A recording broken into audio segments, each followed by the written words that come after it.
A poor man was married to a beautiful woman. The man and his wife never quarrelled. The husband loved his wife. The wife loved her husband. They were very happy. But this happy couple had a rich, handsome neighbor. He saw the poor man's beautiful wife, and he fell in love with her. I want to marry her myself, he thought. Every day, when the woman's husband was working in the fields, the rich man went to the poor man's house. "You're a beautiful woman," he said to the poor man's wife. "But your clothes are old. Why doesn't your husband buy new, pretty clothes for you? I'm sure he doesn't love you. If he loved you, he would buy wonderful clothes for you. Divorce him and marry me. I will buy you beautiful new clothes, the best in the land. Then you will be the most beautiful woman in Ethiopia." At first, the woman didn't listen to the rich man, but he came to her house every day, and every day he said the same things.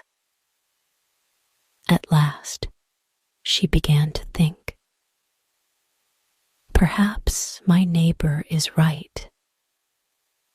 Why doesn't my husband buy beautiful new clothes for me? Perhaps he doesn't love me." That night, she said to her husband, "Look at me, husband. My clothes are old and ugly. I want new ones. Buy me some new clothes." Her husband smiled at her. "You don't need new clothes," he said. "You are the most beautiful woman in the world to me." She was angry. "Don't you love me?" she said. "If you love me, buy me a new dress." Her husband loved his wife, and he wanted to please her. "I have only a little money," he thought, "and I need a new plow. But I want my dear wife to be happy." So the next day, he went to the market and he bought a new dress for his wife. He took it home to her and she put it on. "Thank you, my dear husband," she cried. "Now I know that you love me." When the rich man came to see her again, she was wearing her new dress. "You see," she said to him, "my husband loves me very much. He bought me this beautiful new dress." The rich man shook his head. "But a good husband doesn't only give his wife new clothes," he said. "He gives her gold. Where's your gold necklace? Where are your gold rings? Why doesn't your husband give you those?" He opened a box and showed her some beautiful gold jewelry. "Look at these," he said. "Divorce your husband and marry me, and I will give all these to you." The woman did not listen to him. "Go away," she said. "I love my husband, and he loves me, and we are happy together." But the rich man came again, every day, and every day he showed her the box of jewelry. At last, she began to think, "Perhaps the rich man is right. Why doesn't my husband buy gold for me? Doesn't he love me?" That day, She didn't make a fire. She didn't cook a meal. Her husband came home late after a long day in the fields. He was tired and hungry. "There's no dinner for you tonight," his wife said. "You don't love me." "What?" her husband cried. "But my darling, I love you more than anything. You are the most wonderful person in the world. Then why don't you buy me some gold jewelry?" she said. When a man loves his wife, he gives her a gold necklace and rings for her fingers. Her husband looked worried. "I spent money on her new clothes," he thought. "How can I find more for gold? I'll go and see my brother. Perhaps he will lend me the money. I must buy gold for my dear wife. I want her to be happy." The next day, he went to visit his brother. "Lend me some money, brother," he said, "and I will work for you in your field." "All right," his brother said, "but you must work hard. There are many stones in my field, and you must move them all away." Her husband agreed and took the money. He went to the market and bought some gold jewelry. Then he took it home to his wife. His wife was very happy. She put the necklace round her neck and put the rings on her fingers. "Look at me," she said. "Am I not beautiful?" "You're very beautiful," her husband said. "If you are happy, I am happy." She put her arms round his neck. Thank you, my dear husband," she said. "Now I know that you love me." The next day, her husband went out very early, before the sun rose in the sky. He ran to his brother's field. It was covered with stones. "I must work very hard now," he thought. "I must start early and stop late. I must pay my debt to my brother." His wife was working happily at home. "I'll make a wonderful dinner for my husband tonight," she thought. "He gives me wonderful presents. He works hard for me. I know that he loves me." "Hello?" a voice called out. "Are you there?" The woman went outside. Her rich neighbor was there. "Ah, it's you," the woman said. "Listen, neighbor, you were wrong about my husband. Yesterday, he bought me this beautiful jewelry. He loves me very much, and I love him. I will not divorce him. I will not marry you." The rich man was worried. Her husband loves her too much, he thought. If I want her, I must be clever. At last he said, "Your husband gave you clothes and jewelry, but I can give you more than that." "What? What do you mean?" the woman cried. "Can your husband make miracles?" the rich man asked. "Miracles? No, of course he can't make miracles," the woman answered. "Only God can make miracles. Men cannot make them." "But I can," the man said, "because I love you. Love can make miracles. If If your husband loves you, he can make miracles for you. If you love me, I will make miracles for you. Make a miracle for me now, the woman said. I can't, the rich man answered. You must promise to love me first. You must leave your husband and come to me. Then I will make wonderful, wonderful miracles for you. The woman said nothing, and the rich man went away. That night, the poor man came home late. He was very tired and hungry. His wife brought water for him, and he washed himself. She brought delicious food for him, and he ate it. My poor husband, she thought. He works so hard for me, and he is so tired and hungry. The rich man is foolish. How can my husband make miracles? It's impossible. But the next day, and the day after, and the day after that, the rich man came to her house again. Did your husband make a miracle for you yesterday? He asked the woman.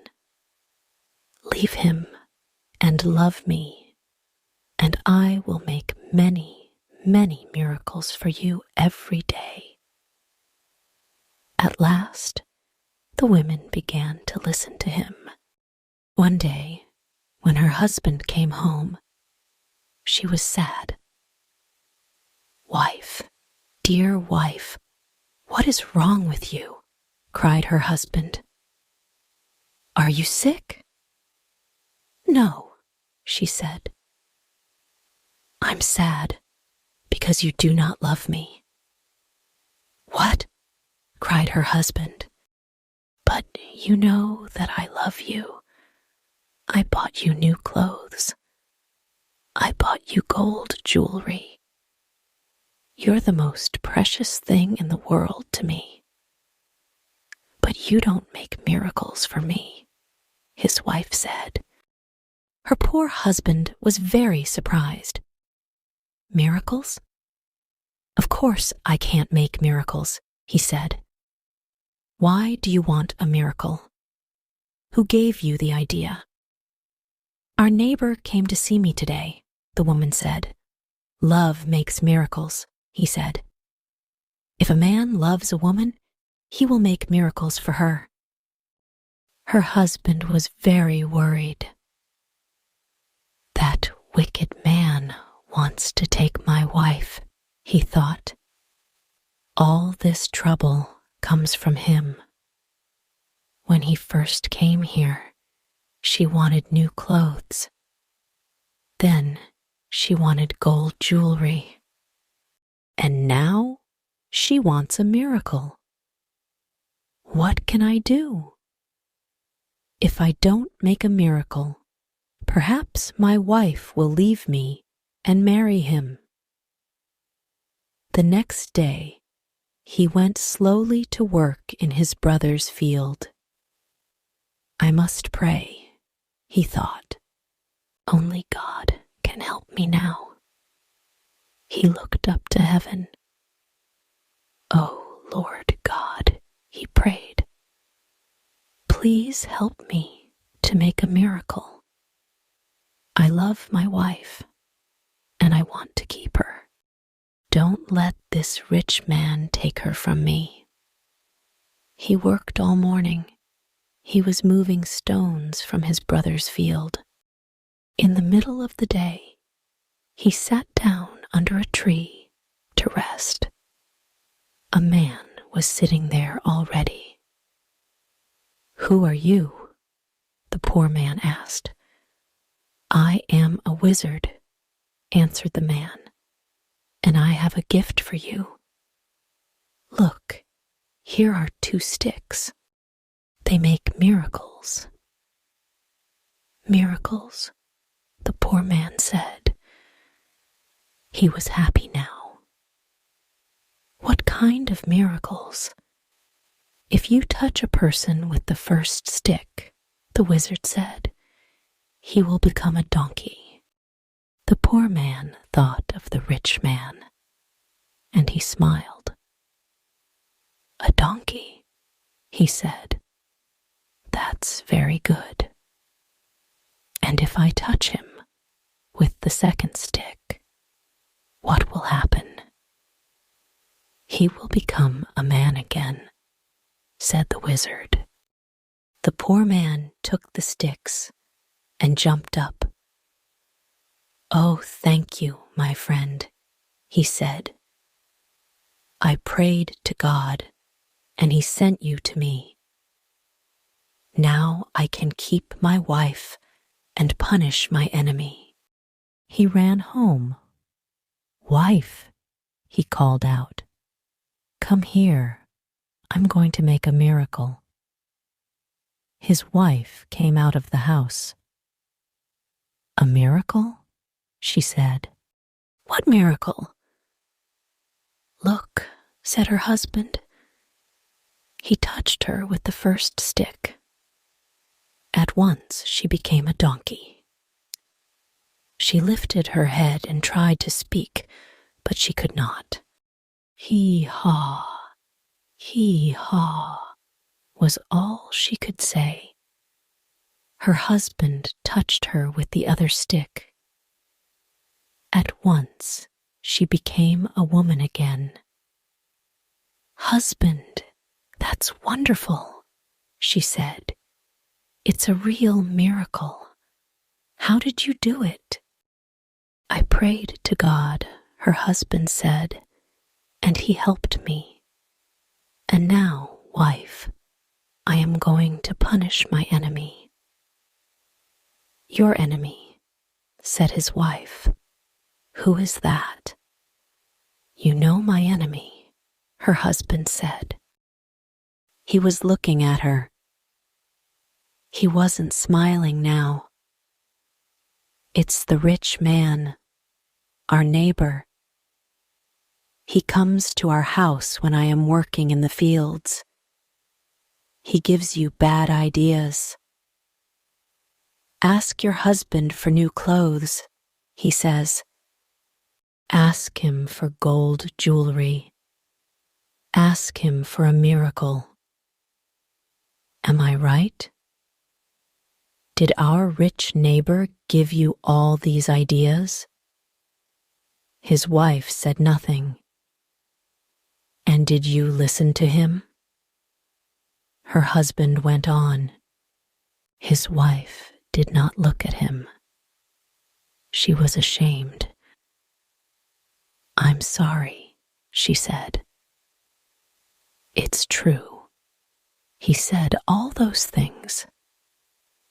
He wanted me to divorce you and marry him. And I listened to him. And do you want to divorce me and marry him?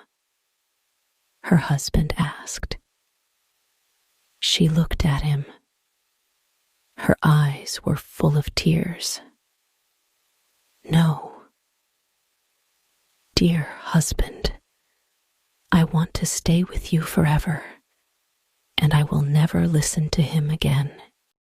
Then take this stick, her husband said, and touch the rich man with it. He gave his wife the first stick, but he hid the second one in the roof. The next day, he went to work. Soon, the rich man arrived at the woman's house. Well, he asked her, and can your husband make miracles yet? Yes, she said, and she touched him with the first stick. At once, the rich man changed into a donkey. Now, said the woman, you can go to work and help my dear husband. She took the donkey out to the fields. Her husband was working there. He was moving stones from his brother's field. "Ah," he said, "a donkey.